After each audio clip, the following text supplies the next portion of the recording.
ចាសួស្តីពុកម៉ែបងប្អូនទាំងអស់គ្នាវិលជួបគ្នាសាជាថ្មីម្ដងទៀតជាមួយខ្ញុំស្រីនាងហៅកត្រៀថ្ងៃនេះមានមុខម្ហូបពិសេសចង់បង្ហាញជូនពុកម៉ែបងប្អូនទាំងអស់គ្នាបងប្អូនសាក់ទីមើលថាជាអីគេចាគ្រាន់តែមើលគ្រឿងផ្សំក៏ដឹងដែរបងប្អូនទាំងអស់គ្នាគឺងាំងើសាច់មាន់ស្រែហើយចំណែកឯគ្រឿងផ្សំរបស់យើងមានដូចជាមាន់ស្រែមួយក្បាលក្រូចងាំងើ4ផ្លែខ្ទឹមសខ្ទឹមក្រហមជីស្ងោរជ្រក់ហើយគ្រឿងស្ងោរជ្រក់នោះទៀតសិនមានដូចជាអាណាជីនាងវងស្លឹកខ្ទឹមគល់ក្រៃស្លឹកក្រូចម្ដេងអ្វីដែលខ្វះបានក្នុងសម្លនេះគឺក្រូចងាំងើបងប្អូនអញ្ចឹងខ្ញុំដាក់ចំនួន4ផ្លែតូចអញ្ចឹងជាដំបូងយើងចាប់ផ្ដើមដាក់ខ្លាញ់ឲ្យក្តៅមកដាក់ខ្ទឹមសបំពងដាក់បំពងឲ្យឈ្ងុយមកយើងចាប់ផ្ដើមដាក់សាច់មាន់ចូលបន្ទាប់ពីដាក់ចូលហើយបងប្អូនកូរឲ្យសព្វជាមួយនឹងខ្ទឹមដែលយើងបំពងឲ្យឈ្ងុយមិញហ្នឹងណាកូរត្រឡប់ចុះត្រឡប់ឡើងឲ្យវាចូលជាតិបន្ទាប់មកយើងចាប់ផ្ដើមដាក់គល់ក្រៃខ្ទឹមសខ្ទឹមក្រហមជាមួយនឹងមើមរំដេងនិងស្លឹកក្រូចបន្ទាប់ពីដាក់គ្រឿងហ្នឹងហើយយើងចាប់ផ្ដើមកូរចូលគ្នាដើម្បីរំលីងឲ្យគល់ក្រៃស្លឹកក្រូចអីហ្នឹងចូលជាតិជាមួយនឹងសាច់មាន់ឲ្យឈ្ងុយបងប្អូនទាំងអស់គ្នាបន្ទាប់ពីកូររួចហើយយើងចាប់ផ្ដើមដាក់គ្រឿងយើងដែលមានមកមានប៊ីចេងស្ករអំបិលដាក់តាមចំណង់ចំណូលចិត្តប៉ុន្តែកុំដាក់ប្រៃពេកបងប្អូនទាំងអស់គ្នាព្រោះអីងាំងើយើងរៀងប្រៃ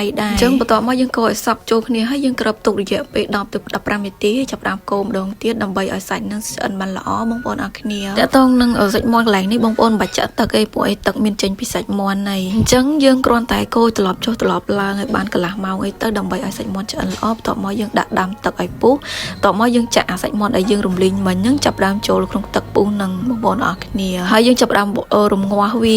40នាទីអីទៀតទៅដើម្បីឲ្យសាច់មាន់យើងឆ្អិនល្អបងប្អូនទាំងអស់គ្នា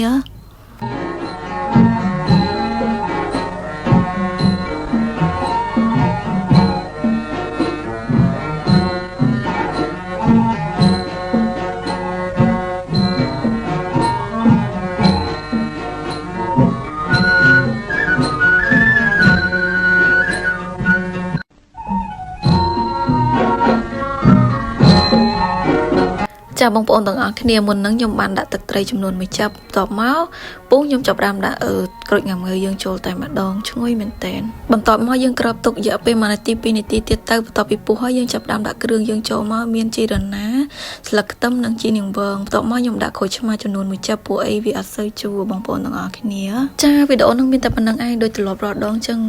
អរគុណច្រើនពុកម៉ែបងប្អូនទាំងអស់គ្នាសម្រាប់ការទស្សនាជួបគ្នានៅពេលក្រោយទៀតបាយបាយ